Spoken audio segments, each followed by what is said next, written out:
Interviewing questions. Now, I want to kind of set the stage for this. Remember, you've actually gone the day before, found the location that you're doing the interview, you've arrived early, you've brought with you the custom resume and cover letter that you submitted. You've come prepared to fill out the application. You've met the greeter, the administrative person and receptionist perhaps, and as you've done so, you've made a good first impression. You've gone into the interview. You've perhaps given your, actually with the greeting, you've greeted everyone involved, and at the same time maybe have started with your me in 30 seconds. That's all great and dandy. Now come the questions. And I want to give it some context. The interviewer has a few things that they're trying to accomplish here. They're trying to assess a few things. You as the interviewee have a few goals of your own. So let's try and assess what these look like. For the interviewer, one of the things that they're trying to do is they're trying to evaluate potential employees and the managers of most companies and organizations, the people asking these questions, they're trying to assess, first of all, will this person help my organization make money or otherwise be successful? This person that's interviewing you may very well be your boss, the person that you'll work with, and they want to figure out, are you a good fit? And so what we're trying to do here is help realize that their role is through these questions determine, can you help them in their organization accomplish the goals that they're hired to do themselves? The next is, will this person actually fit in the organization? Do you fit their culture? Are you someone that will mesh well with the other employees? This is very important. Can you work well with them who's interviewing you? The other is will this person cause trouble? Do you say or bring up things that are red flags that help them realize, well, this isn't going to work. We're not building good rapport here, and this person seems unresponsive. I'm asking open-ended questions, and they're answering me with short yes/no answers. You need to actually understand that they're assessing your fit within the organization, not just your skills and abilities to do the work. They're also trying to figure out, will you actually complement the team that already exists? The other is, how quickly can this person learn or adapt or deal with certain situations? And so as you're asked questions, they're trying to see, are you quick to respond? Are you confident in your responses? All of these things are going on by the interviewer as they interview you. Now, here are some of the sample questions that you may be hearing. If we were to call your last employer or previous working associates, what would they tell us about you? What would we learn about you? What can you tell us about yourself? And you can see the value of this. It's basically saying, look, if we reached out to someone else, would they collaborate what you're trying to tell us? Everybody knows you're putting the best foot forward. If anything, you're probably embellishing things simply because you want to look good. And for that reason alone, they're just trying to work through that. The next is, describe how your background prepares you for this organization. Everything that you've done in the past, how does that actually prepare you for what this is today? How are we going to benefit from your past experiences? And so your ability to articulate to them these past experiences will help your organization is going to be critical. And so that's going to be dependent upon the job description that you have before arriving.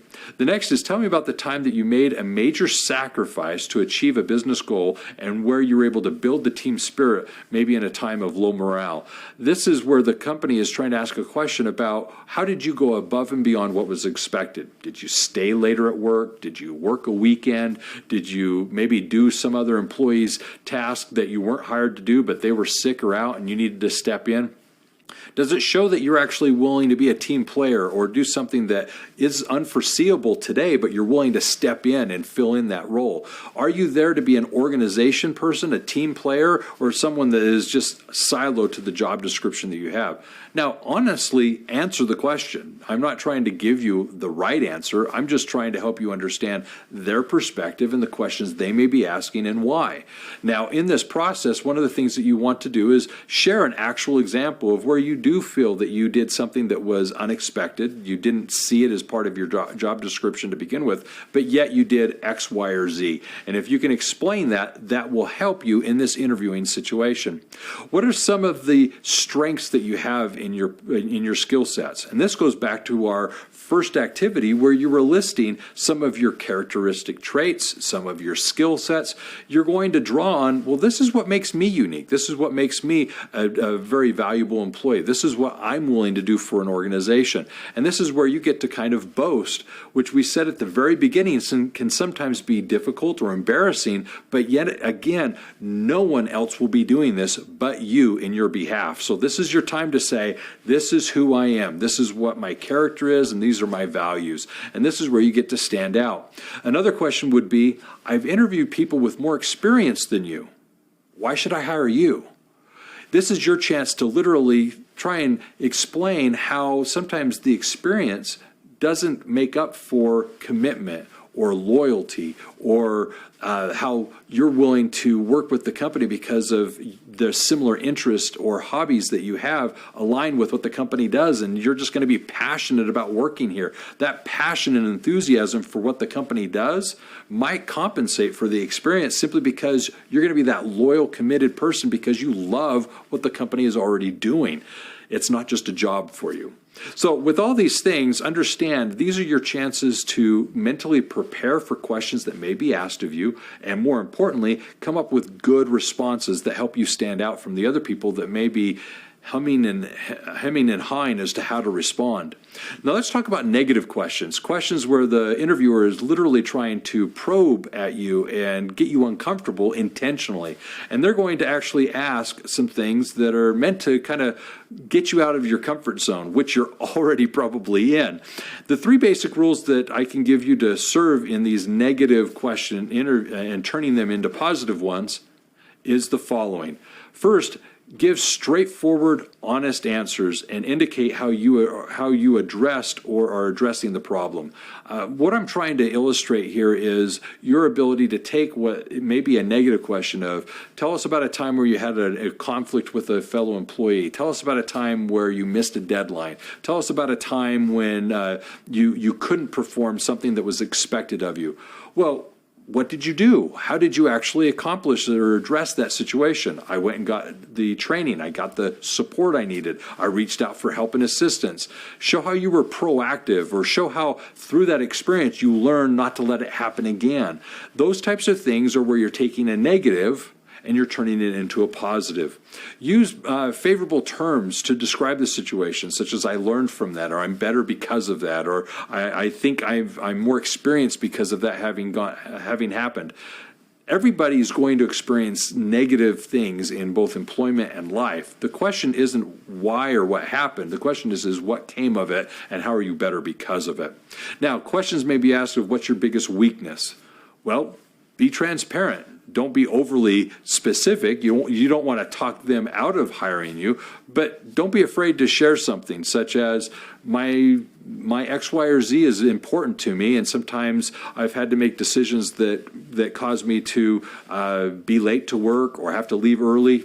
These are just the realities of who you are, and you want to be transparent. Why are you leaving the present position that you have, the job that you have? If you're transitioning employment, they may very well want to know, why are you leaving this company and interviewing with us? And that is a very good question for you to answer. The next is, do you have reliable transportation? They're asking, can you get here? Do we have to worry about you arriving? They may ask you why you've been out of work for so long. If there's employment gaps, what happened to cause you to have these? Sometimes the employment gaps may just be that you went in a different direction and did a different job, and you didn't feel like it was important to list on the resume because it didn't apply to your career path. It could be that you disappeared for a period of time because of health or family concerns or needs. All of these things may be situations that you have to address, and you need to be prepared to answer. You can also say, let's say, for example, when you're in a position with a company and challenges come up, how you handle those. All of these are meant to bring to the surface things that show that you adapt and that you learn. And if you can show how those are applying in your situation, you're going to be able to answer those questions confidently and competently. They can see how they as a company would be better because of hiring you. So let's go ahead and do this. I want you to understand that in the interview, you're going to be asked questions about your experience. They're going to be putting you in a position of having to answer questions that may be negative, but you need to be prepared to turn them all positive and be open and transparent. At the end of the interview, you also may be asked, do you have any questions for us? These questions are ones that you get to ask where you get to get clarification on the job description, maybe questions about the company, perhaps questions about the person with whom you will be working, the person that would be your boss. Feel free to ask all these questions. This is the perfect time to get clarification as to what the role is and with whom you'll be working, and maybe some understandings about the company that weren't necessarily clear to begin with. Ask those questions. This is your opportunity to show interest in what the company is and what they do. This is your chance to show that you care and are wanting to actually learn and do more. Now, one thing I will actually suggest, though, is with regards to this, is don't ask at the beginning here necessarily about benefits or salary. Let them bring those types of things up. That's their chance to sell you on the position and tell you why they want you to work here, and here's what they're willing to do to entice you to come and take the position. At this point, it may not be appropriate to ask, well, what are you going to give me, and how much am I going to make, and what are the benefits of working here? So just understand that in the first interview, this may not be the time for those kinds of questions. They, however, may ask you for salary ranges and so forth. And if that's the case, be prepared to answer those. And we're going to address those here in a little bit. But I just want you to understand that to show your enthusiasm and interest for the position, ask for clarifications about the job itself, the company, and the people with whom you may be working. With all that being said, you're now prepared to better answer questions in the interview process and give them the information they're needing to consider you as a candidate for the position. Why? Because you are the one they need. You are that person that they need to employ. And keep that in mind.